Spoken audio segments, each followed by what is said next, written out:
Alhamdulillah, salatu wassalamu ala Rasulillah wa ala alihi wa sahbihi wa ala. Assalamualaikum warahmatullahi wabarakatuh.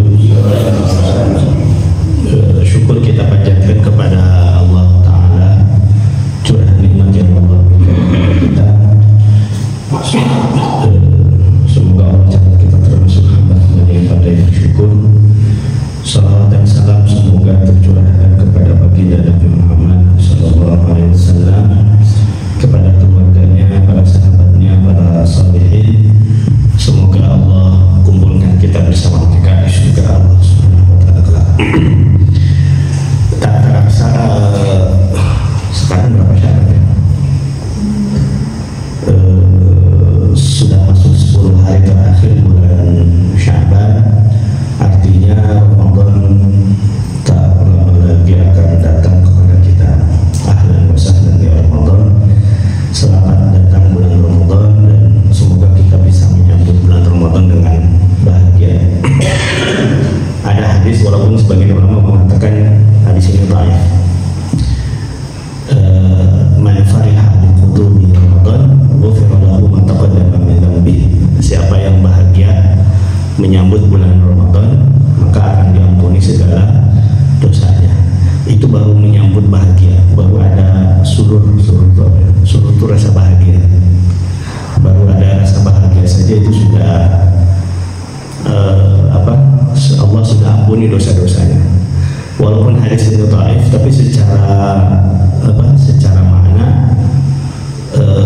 logis.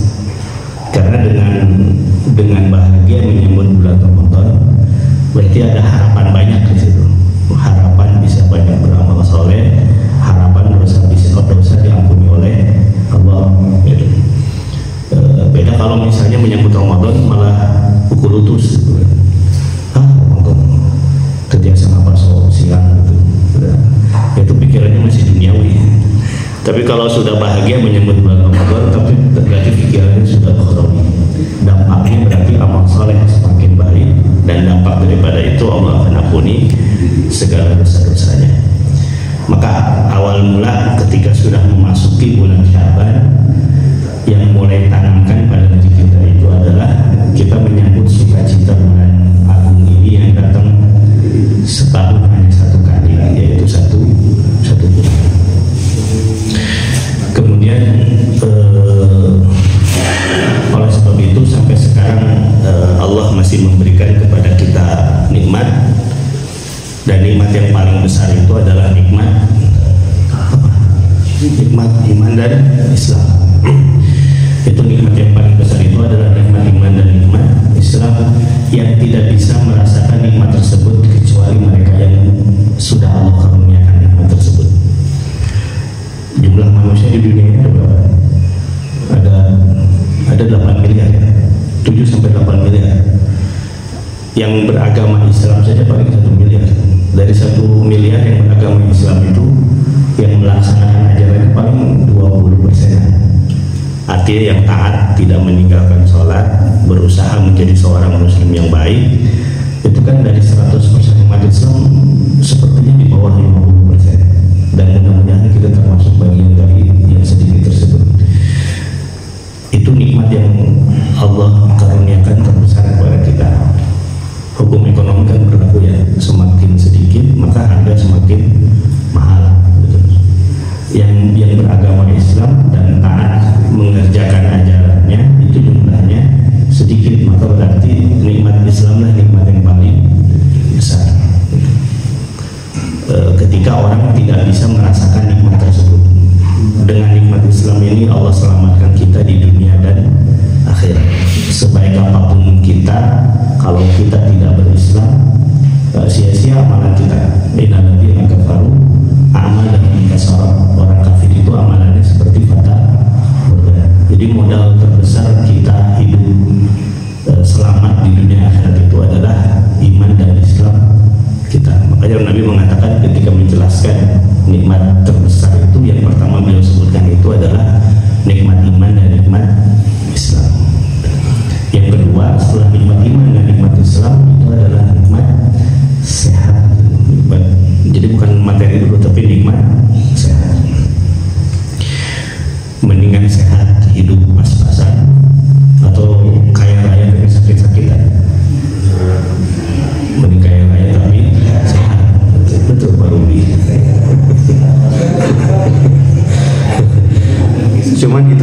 tidak termasuk pertanyaan saya tadi. Jadi jawaban apa Pak Ruby out of the box gitu. Kalau boleh memilih, lebih memilih sehat walaupun hidup sederhana. Ternyata sehat itu mahal gitu. Kemarin ketika di ICU itu, di RSCM itu ingin tahu betapa mahalnya nikmat sehat itu, kita sering datang ke rumah sakit gitu.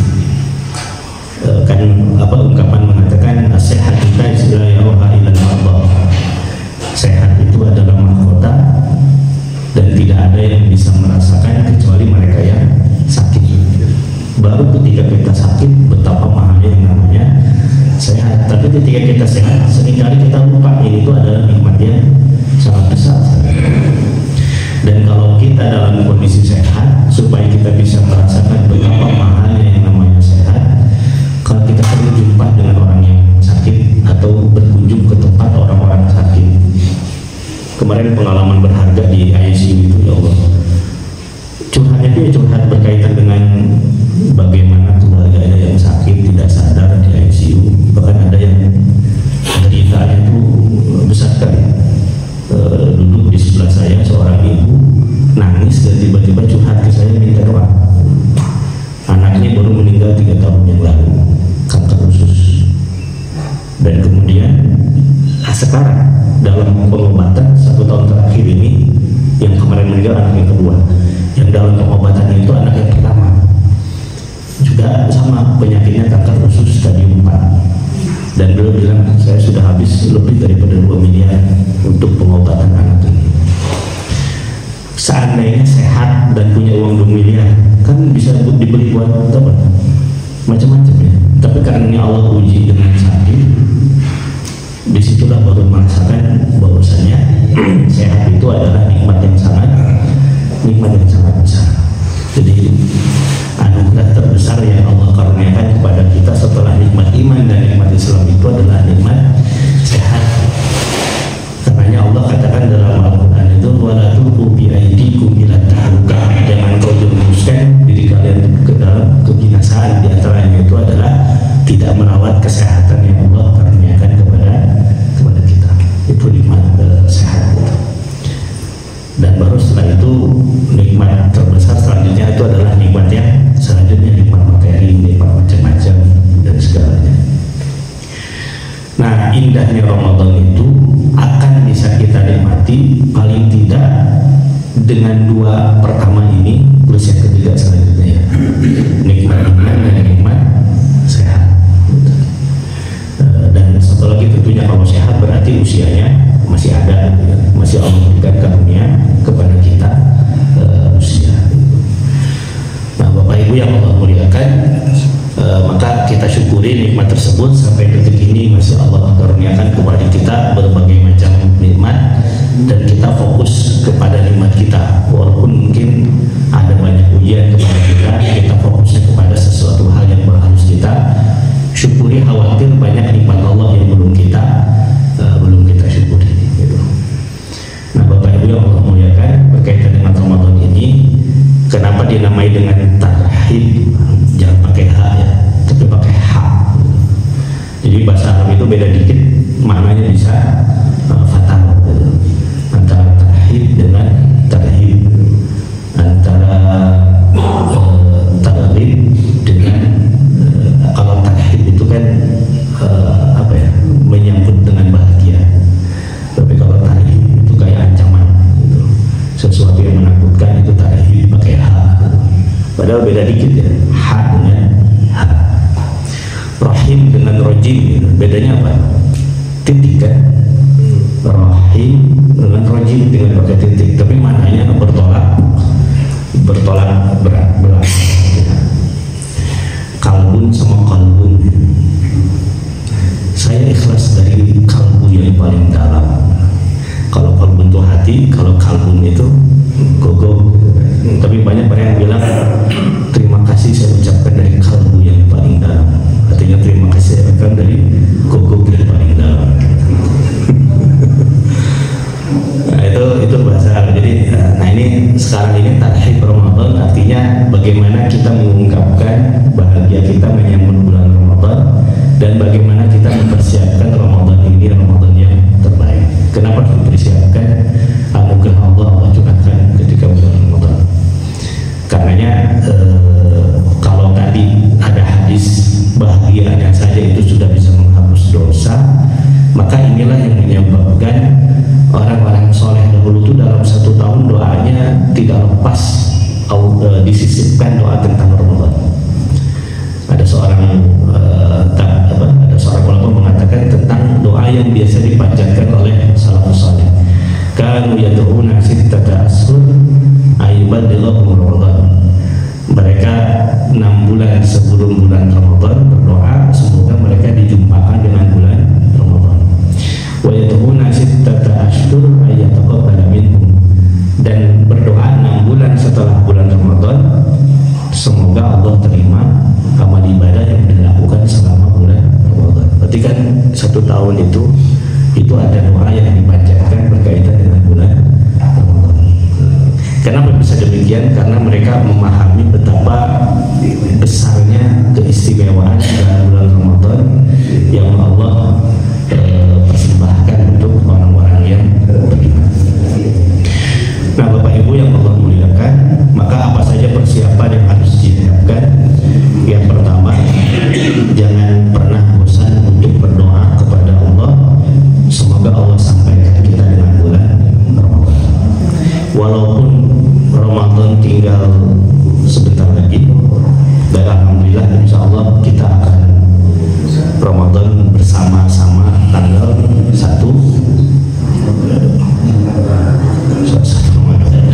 kita bukan dengan 1 Maret. 1 Maret itu berarti hari apa? Hari Sabtu ya. Nah, Sabtu depan ini ayo teh tolong tidak boleh ada, kecuali ingin bikin mazhab baru diundur menjadi hari Ahadnya, tapi tidak bisa. Tetap tidak bisa.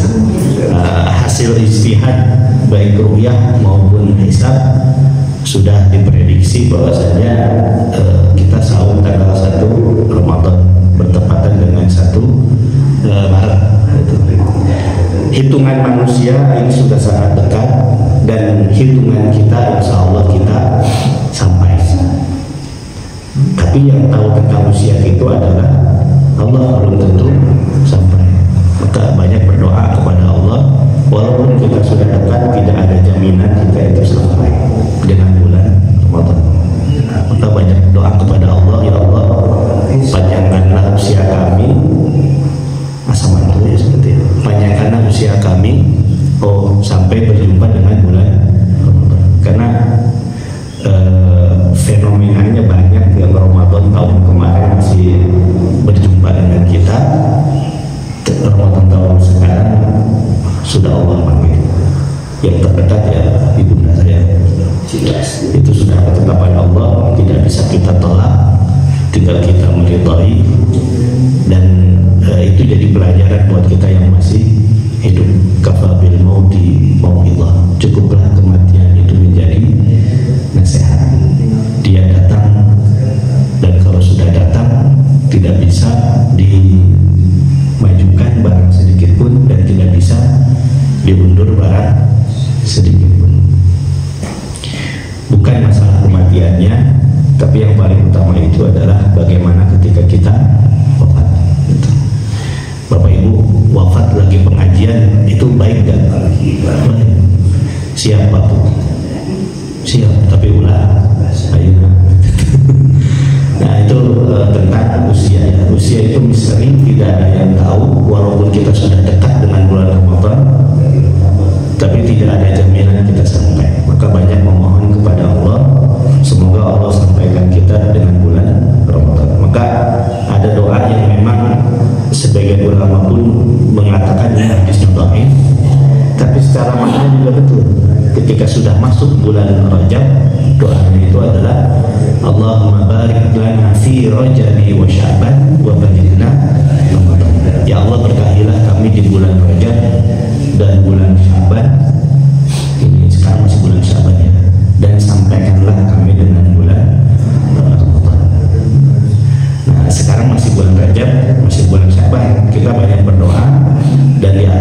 juga adalah disampaikan dengan bulan Ramadan. Yang kedua, Ramadan itu ibadah yang besar.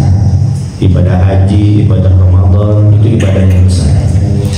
Memang hadis Nabi SAW yang mengatakan yang memerintahkan kepada kita untuk bermaaf-maafan menyambut bulan Ramadan itu hadis apa ya? Yang apa? Naik tangga itu. Kemudian malaikat mengamini Rasulullah ketika di atas mimbar mengucapkan amin 3 kali, amin, amin, amin.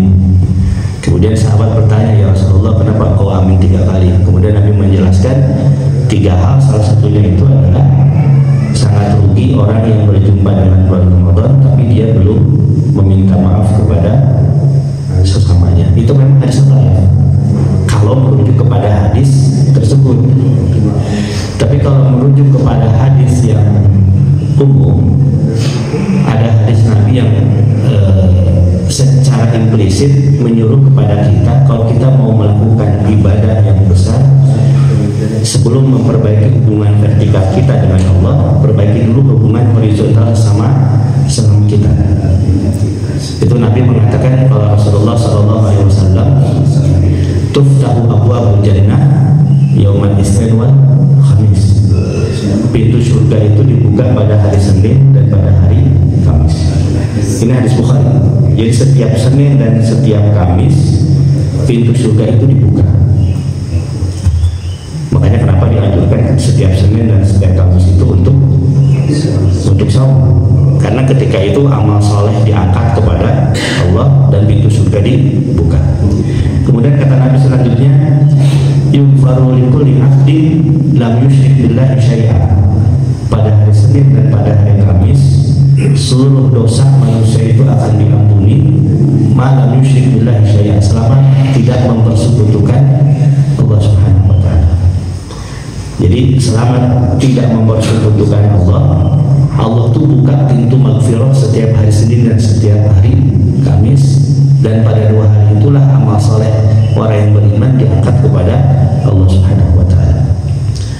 Kemudian Nabi selanjutnya mengatakan, illa rajulun kana bainahu wa baina akhihi syahna, kecuali seseorang yang antara dia dengan saudaranya itu ada permusuhan. Fa iqalu anwiru hatta yastaliha, anwiru hatta yastaliha, maka akan dikatakan kepada malaikat, wahai malaikat, katakanlah kepada orang yang berseteru ini, anwiru hatta yastaliha, tunggu, jangan angkat. Fa iqalu anwiru hatta yastaliha, maka Allah mengatakan kepada malaikat, tunggu malaikat, jangan engkau angkat amal solehnya kepadaku sampai keduanya itu berdamai. Nah sekarang jadi pertanyaan, ada banyak hadis tentang keutamaan bulan Ramadan. Contohnya misalnya begini, man shoma Ramadan imanan wa ihtisaban ghufira lahu ma taqaddama min dhanbi.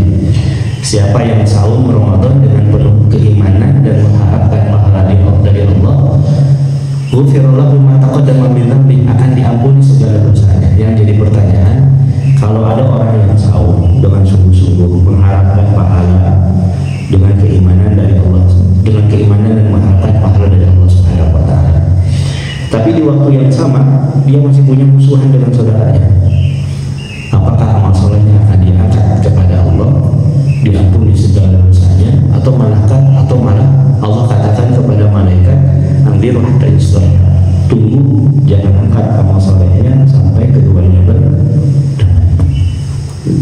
Karena tadi Nabi mengatakan setiap Senin dan Kamis di situ curahan maghfirah Allah berikan, tapi Allah tunda maghfirah tersebut kepada orang yang bermusuhan. Nah sekarang kalau kaitannya dengan Ramadan, kita beramal soleh, saum dengan berbagai macam kebaikan, mengharapkan pahala dari Allah, tapi di satu sisi kita masih ada persengketaan dengan saudara kita, masih ada musuhan, putus silaturahim. Apakah amal soleh kita diterima, atau Allah katakan kepada malaikat, tunggu sampai keduanya berdamai. Man qama Ramadhana imanan wa ihtisaban ghufira lahu ma taqaddama min dhanbi. Siapa yang menghidupkan malam-malam Ramadan dengan keimanan dan mengharapkan pahala dari Allah, akan diampuni segala dosanya. Yang jadi pertanyaan, setiap malam kita tarawih, lelah berdiri demi mengharapkan pahala Allah, di waktu yang sama kita masih ada hubungan tidak baik dengan saudara kita, apakah Allah terima tarawih kita, ataukah justru Allah katakan kepada malaikat ambil hatta yasriha, tunggu sampai dia selesaikan dulu urusan dengan saudaranya. Kemudian yang ketiga, Nabi mengatakan man qama ramadhana man qama lailatul qadri imanan wa ihtisaban ghufira lahu ma taqaddama min dhanbi. Siapa yang menghidupkan malam-malam qadar di 10 hari terakhir ketika setiap malam tidak tidur demi mengharapkan maghfirah dari Allah Subhanahu wa taala dan pahala, tetapi di waktu yang sama hubungan tidak baik dengan saudara kita belum tuntas, apakah Allah akan terima amal ibadah kita ataukah justru Allah katakan kepada malaikat nanti saya. Nah, ini jadi catatan, berarti sebelum kita memperbaiki hubungan vertikal kita dengan Allah, perbaiki dulu hubungan horizontal sesama kita. Maka kalau putus silaturahim segera kontak, perbaiki hubungan silaturahim, dan segala goresan hati. Kalau kita yang dalam posisi dozalami, kalau bisa memaafkan itu pahalanya sangat besar.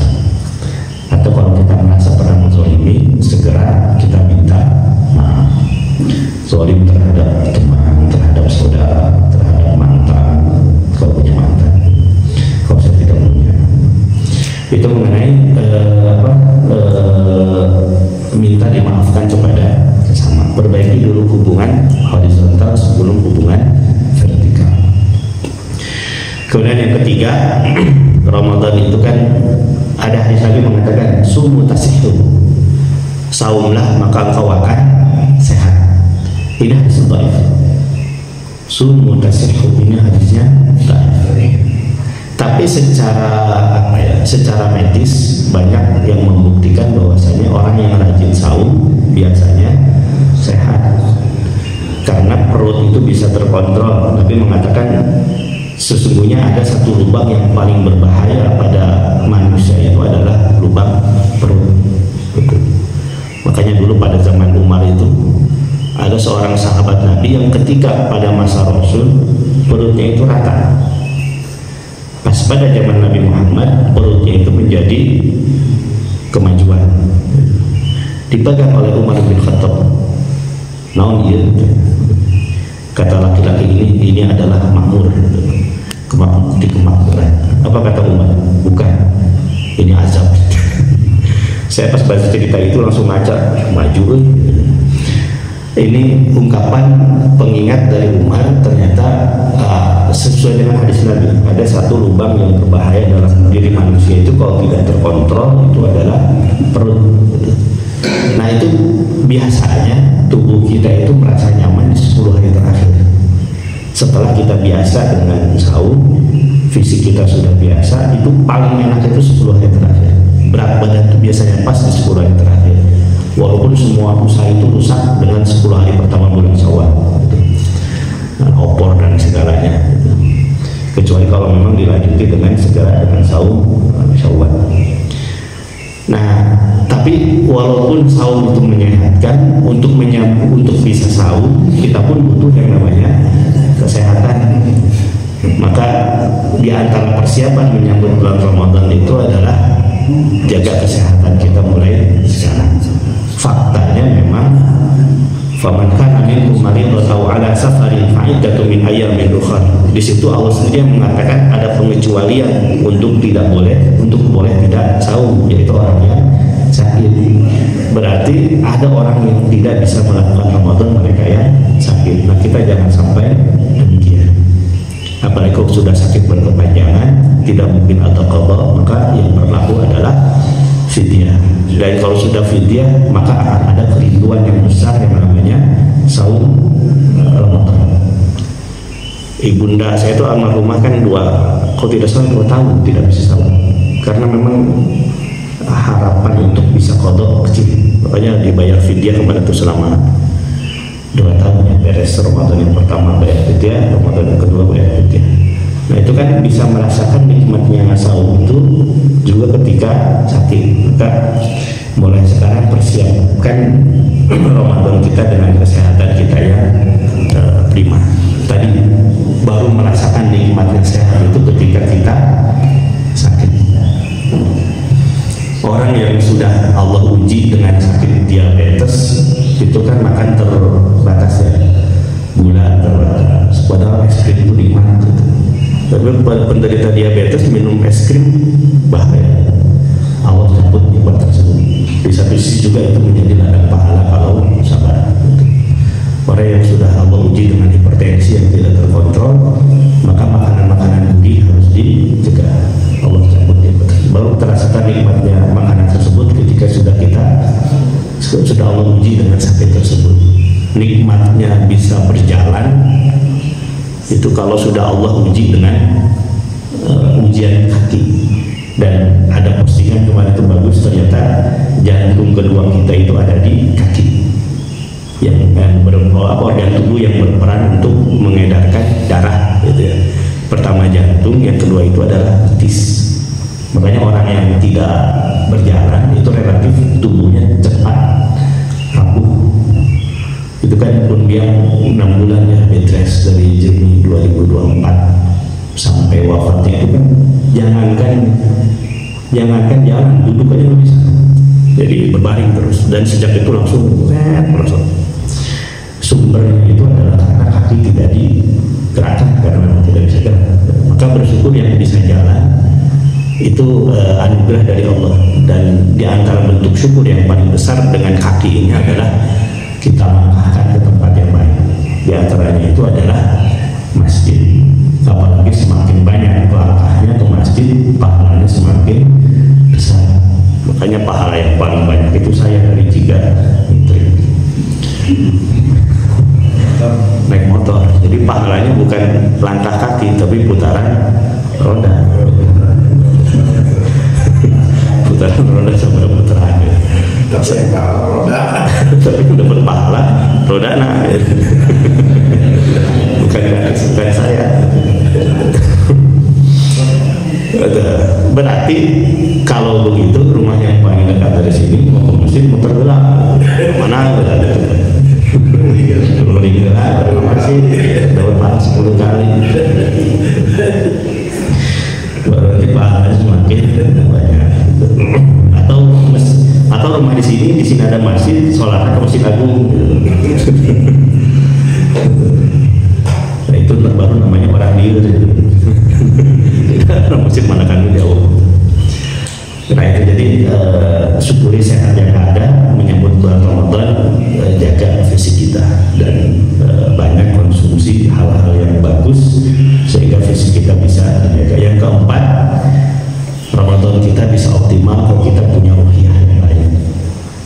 Perbaiki mulai sekarang ruhiyah kita, kedekatan kita dengan Allah, supaya nanti kebaikan-kebaikan tersebut sudah menjiwai pada diri kita ketika menyambut bulan Ramadan. Karena akan terjadi perbedaan yang kontras sebelum Ramadan dengan ketika Ramadan. Sebelum Ramadan kita bebas makan siang malam, ketika Ramadan wajib berhenti. Bagian sehat itu kan kontras ya. Maka bagian tidak terbiasa saum sunnah menjadi berat. Yang kedua, yang biasanya habis isya itu nonton sinetron atau kongko atau apapun, Ramadan tiba-tiba berubah, ada yang namanya sholat malam walaupun disegerakan bernama tarawih. Kalau tidak terbiasa sholat isya di masjid, tidak terbiasa baca isya dan ibadah yang lain, ini akan terasa berat. Mungkin sebelum bulan Ramadan jarang menyentuh kitab suci Al-Quran. Ketika Ramadan biasanya iklim itu mendukung baca Quran, tapi kalau tidak terbiasa itu pun menjadi sesuatu yang berat. Sesuatu akan dirasa mudah kalau memang sudah terbiasa sebelumnya. Maka mulai sekarang ruhiyah kita diperbaiki supaya nanti kita semakin mudah lagi melakukan ibadah bulan Ramadan. Apalagi berkaitan dengan kewajiban-kewajiban ruhiyah yang harus dilaksanakan. Ini mungkin wanita ya, akhwat selama belum menopause pasti akan mengalami haid ketika bulan Ramadan, atau mungkin dampak dari melahirkan ada yang namanya nifas. Kalau laki-laki nggak mungkin haid, komo nifas, maunya baru nifas. Maka hati-hati jangan sampai menunda kotor. Walaupun saya tidak menemukan dalil dalam Quran maupun hadis kapan batas boleh mengqadha orang yang orang yang Ramadan sebelumnya ada sesuatu udzur syar'i sehingga tidak bisa saum. Artinya sebetulnya batas akhir qadha itu sebelum meninggal. Cuma masalahnya yang namanya qadha itu hutang kita kepada Allah, harus kita tuntaskan sebelum kita wafat. Tapi kalau ditunda, potensi kita lupa. Apalagi Ramadan itu datang setiap tahun, potensi numpuk. Maka yang dicontohkan oleh Aisyah radhiyallahu anha, beliau itu menuntaskan semua kewajiban qadanya itu ketika bulan Sya'ban, dan itu persaksian beliau. Jadi Aisyah mengatakan, aku tidak pernah melihat Rasulullah saum 1 bulan penuh kecuali bulan Ramadan, dan aku tidak pernah melihat jadi aku tidak pernah melihat saum 1 bulan penuh kecuali bulan Ramadan. Jadi Nabi itu saum 30 hari atau 29 hari itu hanya bulan Ramadan. Tetangga mertua saya itu almarhum sudah wafat, itu ada yang saum sejak bulan Rajab 1 bulan, Sya'ban 1 bulan, Ramadan 1 bulan, Syawal pingsan gitu. Penjantai saumnya. Saya tanya, Pak, nah saum dalam yang itu ada di kitab kuning, kitab kuning mana? Hadisnya tidak ada. Aisyah istri Nabi yang selalu mendampingi Rasul, tahu bagaimana aktivitas Rasul, mengatakan, aku tidak pernah melihat Rasul saum 1 bulan penuh kecuali bulan Ramadan, dan aku tidak pernah melihat Rasul paling banyak saumnya kecuali bulan Sya'ban, tapi tidak 1 bulan penuh. Nah, kemudian Aisyah dalam hadis lain mengatakan, dan aku jadikan bulan Sya'ban sebagai waktu untuk aku membayar qadha. Nah, kenapa Aisyah tidak membayar qadha sebelum bulan Sya'ban? Karena khawatir Rasul sebagai suami punya hajat kepada Aisyah. Nah, maka Aisyah menundanya di bulan Sya'ban. Kenapa Aisyah menunda di bulan Sya'ban? Pertama, sudah dekat dengan bulan Ramadan. Yang kedua, karena ketika itu Rasul pun saum. Itu yang dilakukan oleh Aisyah. Maka yang masih punya kewajiban qadha segera tuntaskan. Atau ada keluarga kita yang belum bayar qadha, segera ingatkan. Atau ada keluarga kita yang sakit dan sakitnya berkepanjangan, tidak mungkin membayar qadha, segera ingatkan untuk membayar fidyah, karena itu satu-satunya jalan selain qadha. Nah, itu persiapan wahyahnya. Dan yang terakhir, ini tidak kalah penting, bahkan mungkin satu paling penting, itu adalah persiapan ilmu. Dalam Sahih Bukhari itu ada ungkapan al-ilmu qabla al-amal, ilmu sebelum amal. Karena beramal tanpa ilmu yang ada hanya kesia-siaan, bahkan dosa. Man amila amalan laisa alaihi amruna fahuwa raddun, itu kata hadis Bukhari dari Aisyah. Rasul mengatakan, siapa yang beramal di mana amal itu tidak dilandaskan dalil dariku atau tidak datang dariku, fahuwa raddun, maka itu ibadah yang tertolak. Jadi asli hukum ibadah itu adalah haram sampai ada dalil yang memerintahkan. Kalau tidak diperintahkan, maka kita tidak boleh. Terlepas tadi muncul yang namanya khilaf ya, itu bab fikih, hal yang lain. Tapi di sisi lain, asli hukum daripada muamalah itu adalah apa? Selain ibadah itu adalah boleh sampai ada dalil yang melarangnya. Gitu. Nah, ilmu ini juga penting. Gitu. Al-ilmu qabla amal, ilmu sebelum amal. Perhatikan syarat saum. Syarat saum itu kan apa? Pertama, Islam. Yang kedua, balik. Yang ketiga, akil, berakal. Yang keempat, suci dari haid dan nifas bagi perempuan. Apa lagi? Yang itu apa? Syarat saum. Kurang lebih itulah yang pokoknya. Tapi lebih daripada itu, perhatikan juga hal-hal yang berkaitan dengan yang membatalkan saum. Jangan sampai kita rajin ibadah tapi lupa ternyata ada perkara-perkara yang bisa membatalkan saum. Yang paling jangan sampai lengah batas akhir sahur gitu. Kalau bisa sebelum adzan sudah berhenti. Kulu washrabu hatta yatabayyana lakumul khaytul abyad minal khaytil aswad. Makan dan minumlah sampai tampak khaytul abyad adalah khaytul minal khaytil aswad, benang putih di atas benang hitam. Itu maksudnya adalah waktu fajar. Kemudian hal-hal yang lain. Dan yang tidak kalah penting juga perhatikan perkara-perkara sunnahnya. Dan sunnah saum yang Allah sampaikan kepada Rasul ajarkan kepada kita itu banyak ya. Tasaharu fa inna fi sahuri barakah. Makan sahurlah karena pada makan sahur itu ada keberkahan. Maka sahurlah meskipun itu dengan seteguk air kata Rasul. Pada sahur itu ada keberkahan. Dan apa itu berkah? Berkah itu ziyadatul khair, kebaikan yang bertambah. Itu berkah. Pertama dengan makan kita bangun pagi. Dengan bangun pagi itu kemudian makan, tubuh kita menjadi kuat. Nah, ini kebaikan tambah. Dengan bangun pagi itu kita bisa sholat subuh jamaah. Maka tentunya habis makan subuh, habis makan sahur tidur subuh anggapnya jamaah sama duha. Tidak dibedakan antara Ramadan dengan luar Ramadan. Dan sunnah sahur itu adalah diakhirkan. Jangan sampai sahur jam 2 pagi, jam 7 sahur kedua masih kuning.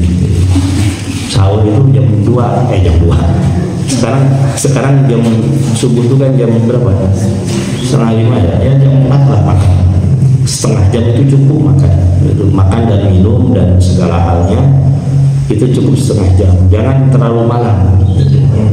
Itu sampai sedetil itu Islam itu mengajarkan. Sahur itu bagusnya di akhirnya. Syukur-syukur Nabi mengatakan tidaklah seseorang makan kurma di pagi hari dengan jumlah ganjil, maka Allah akan lindungi dari godaan jin. Maka sebetulnya makan kurma itu dianjurkan juga ketika sahur. Syukur-syukur jumlahnya ganjil. Jadi bagaimana makan kurma saja Nabi mengajarkan ganjil 1, 3, 5 lah, jangan 99. Itu Asmaul Husna gitu. Ar-Rahman, Ar-Rahim, Al-Malik, Al-Qudus. Sahurnya jadi tua karena sudah terlanjur makan kurma. Kemudian dianjurkan syukur-syukur bisa iktikaf sampai matahari terbit. Salat duhanya tidak dilewatkan. Kemudian siang hari qilu fa inna syaitana la yaqil. Tidur sianglah karena setan itu tidak tidur siang. Ini dianjurkan tidur siang ketika bulan Ramadan. Maksudnya supaya apa? Supaya malam hari ketika tarawih tidak ngantuk. Makanya kalau ada waktu, kalau bisa paksakan tidur siang hari bulan Ramadan. Qilu itu dari kata qailulah. Itu namanya qailulah. Qailulah itu sebagai ulama berpendapat berasal dari kata qalil. Qalil itu sedikit. Jadi tidur siang yang dianjurkan bulan Ramadan itu tidur siang yang sedikit, bukan sepanjang hari. Pada subuh tidur sampai menjelang subuh. Habis subuh, menjelang subuh bangun sholat zuhur. Habis sholat zuhur bobo deui sampai menjelang asar. Bangun sholat asar bobo deui sampai menjelang maghrib, azan bangun. Ya alhamdulillah saum ketika rawuh sarewah gitu. Jadi naumatus shaim ibadah itu hadis dhaif. Bahkan ada yang mengatakan mau tidurnya orang saum adalah ibadah, itu hadis dhaif.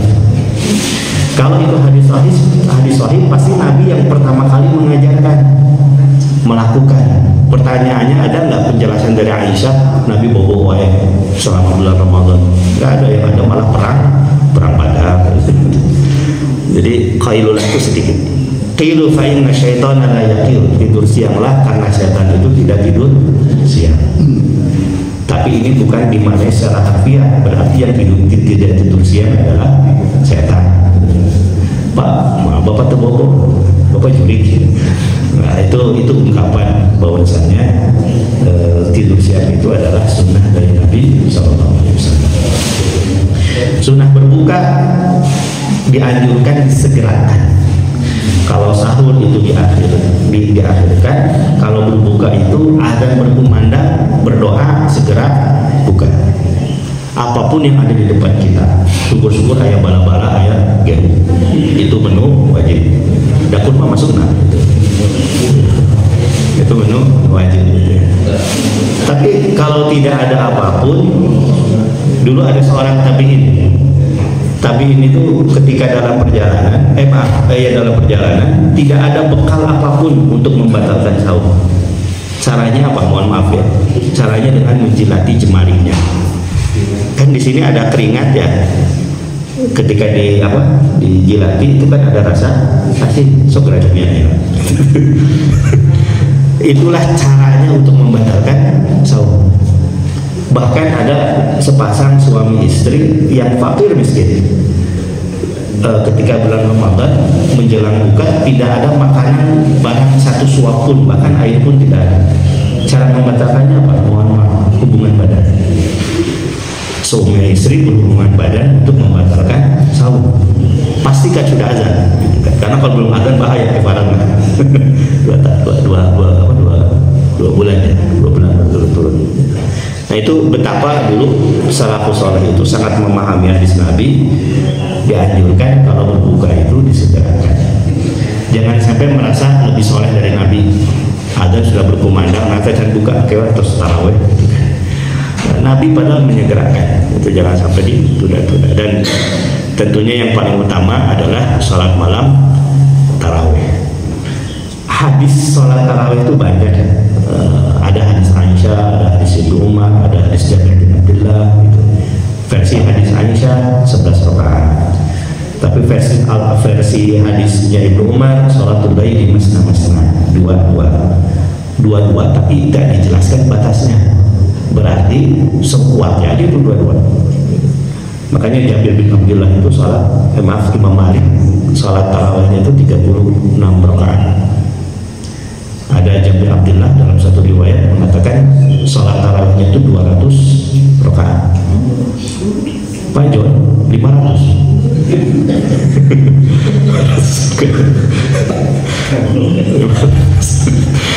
Nah itu jangan sampai menjadi menjadi polemik ya. Karena sejak zaman tabi'in pun, zaman sahabat pun sudah berbeda. Hadis yang berbeda sama-sama kuat, itulah potensi ada rahmat di situ. Selama masing-masing ada dalil, kita harus saling menghargai. Termasuk juga tata caranya, mau 4-4-3, mau 2-2 dan sebagainya. Itu semuanya ada dalil yang harus kita hormati masing-masing. Intinya adalah jangan sampai kalau bisa semalam pun meninggalkan sholat malam. Kalau tidak bisa pada isya, ya paling tidak malamnya. Dan yang paling utama puncaknya itu adalah 10 hari terakhir. Innamal a'mal bil khawatim. Amalan itu ada pada ujungnya. Dan ujung Ramadan itu adalah 10 hari terakhir. Dan alhamdulillah di masjid ini sudah menjadi kebiasaan, menjadi sunnah. 10 hari terakhir ada i'tikaf dan diakhiri dengan sahur bersama. Itu sunnah tradisi yang baik, dan insya Allah di 10 hari terakhir Ramadan ini pun akan kita laksanakan dengan baik gitu. Kalau bisa itikaf itu memang idealnya itu 10 hari full di masjid. Itu yang dicontohkan oleh Nabi. Tapi kan orang yang masih terikat oleh dinas, ibu-ibu yang harus ngurus suami, itu mungkin agak sulit ya.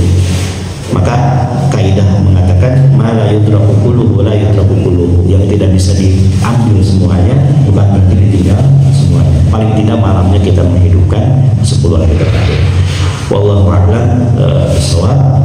Bapak Ibu yang Allah muliakan, mungkin itu materi dari saya. Masih ada waktu untuk diskusi berkaitan dengan Ramadan.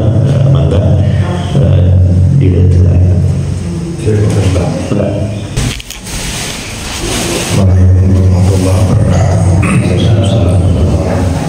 Tadi Pak Ustadz menjelaskan bahwa kita akan memasuki bulan suci. Karena kita akan menghadapi bulan suci, maka kita juga harus dalam keadaan suci. Suci lahir juga suci batin gitu ya. Baik dalam hablum minallah maupun hablum minannas.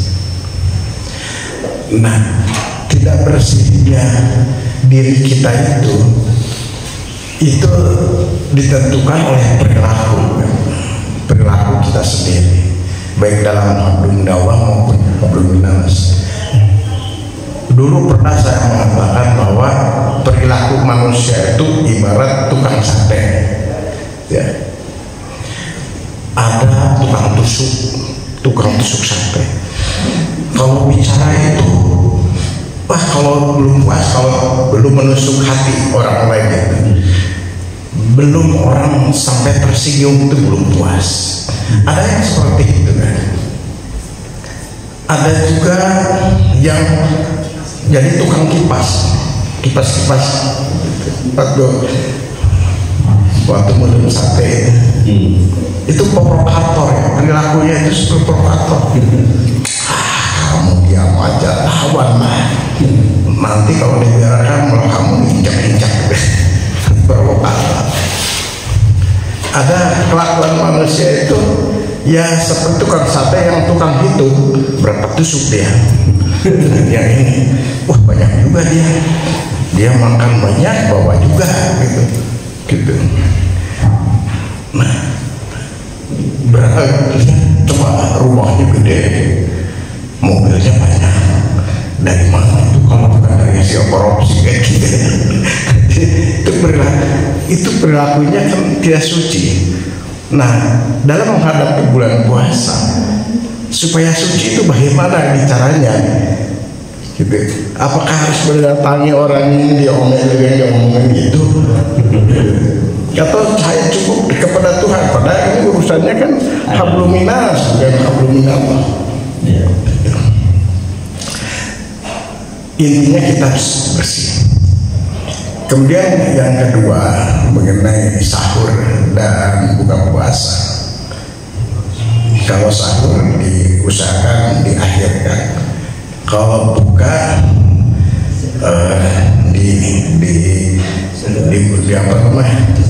disegerakan. Sifat bangsa kita ya itu tidak seperti di luar negeri gitu ya. Saya kebetulan pernah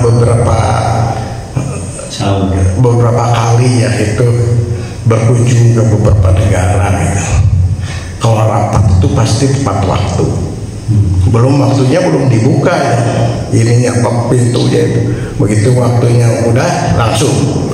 Jadi tidak seperti kita rapat jam 12. Jam 1 baru dimulai. Bahkan saya itu pernah saya tinggalkan rapat itu. Saya pulang, di kantor juga banyak kerjaan, bukan hanya urusan ini gitu. Selalu tidak tepat. Nah, bangsa kita itu yang tepat itu kalau buka puasa itu tepat. Begitu ada langsung gitu.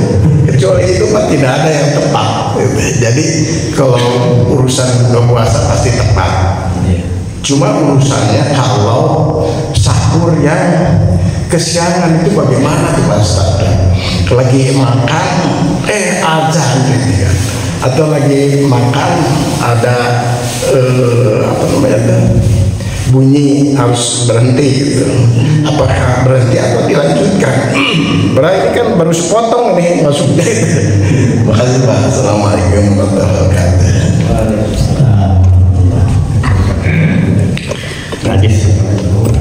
Hadis yang pertama itu yang pertama dulu ya. Semua perkara yang sifatnya adami harus diselesaikan secara adami sebelum memohon ampun kepada Allah. Kita menyakiti siapapun harus kita minta maaf kepada yang bersangkutan. Karena kan beda ya, ada dosa yang sifatnya vertikal, ada yang sifatnya horizontal. Yang horizontal itu sebelum meminta ampunan kepada Allah, selesaikan dulu yang horizontalnya. Tadi termasuk kalau misalnya ada perkataan yang menusuk dan sudah dipastikan lawan bicara tersinggung, ya minta maafnya harus langsung kepada yang bersangkutan. Tidak cukup, apalagi fitnah ya, tidak cukup hanya sebatas memohon kepada Allah Subhanahu wa Ta'ala. Makanya dosa Adam itu lebih berat proses taubatnya daripada dosa kepada sesama.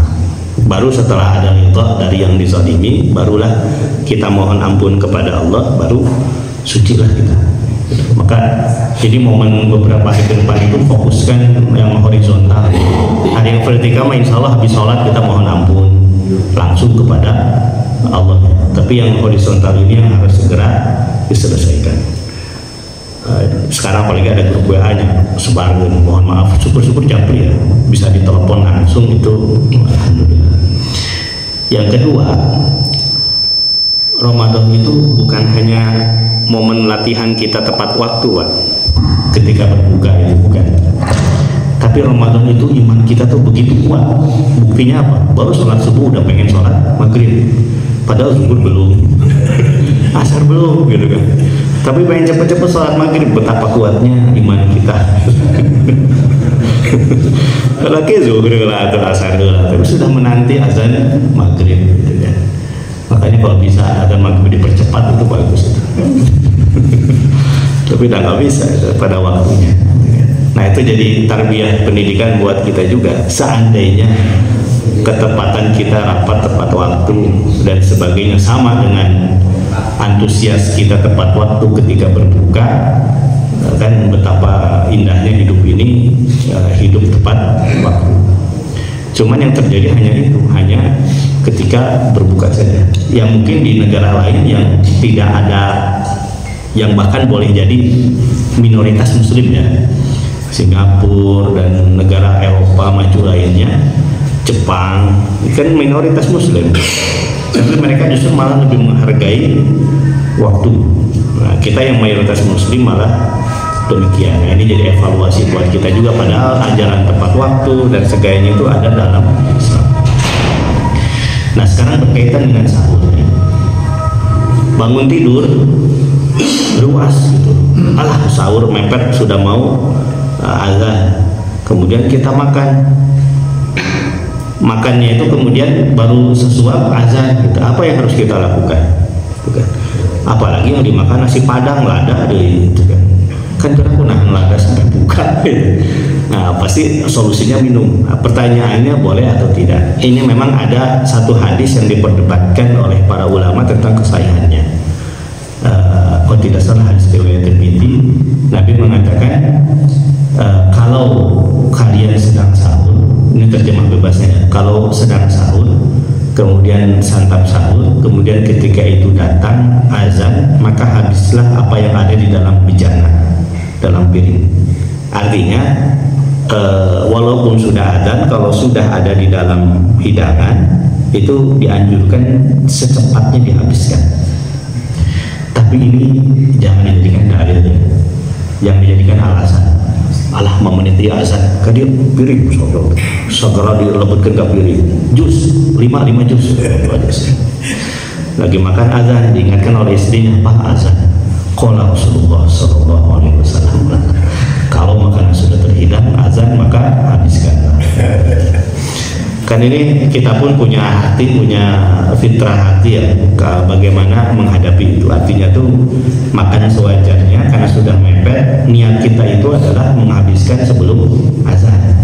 Tapi sudah upaya menghabiskan keburu azan, ya otomatis kita habiskan sewajarnya apa yang ada di dalam piring. Itu menurut pendapat pertama yang mengatakan hadis ini sahih. Tapi yang mengatakan hadis ini dhaif. Jadi walaupun baru makan sedikit kemudian azan, ya sudah berhenti.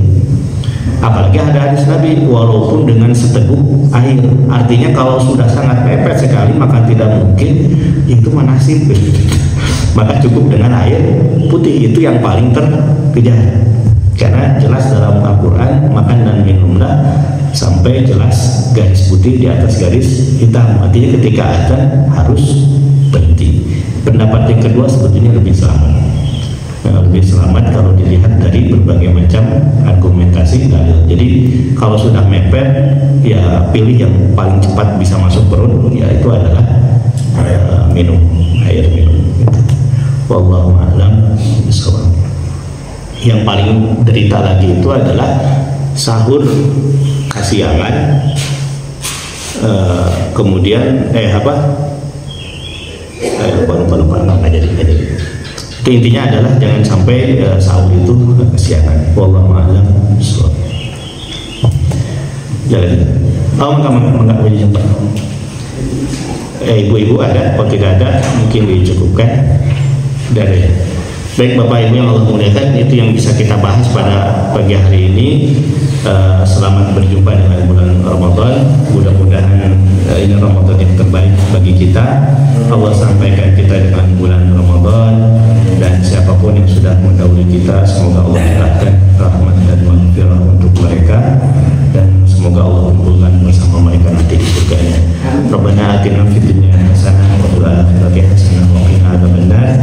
Kita tutup doa doa kafaratul majlis. Subhanakallahumma wa bihamdika asyhadu an la ilaha illa anta astaghfiruka wa atubu ilaik. Wabillahi taufiq wal hidayah. Assalamualaikum warahmatullahi wabarakatuh. Waalaikumsalam warahmatullahi wabarakatuh.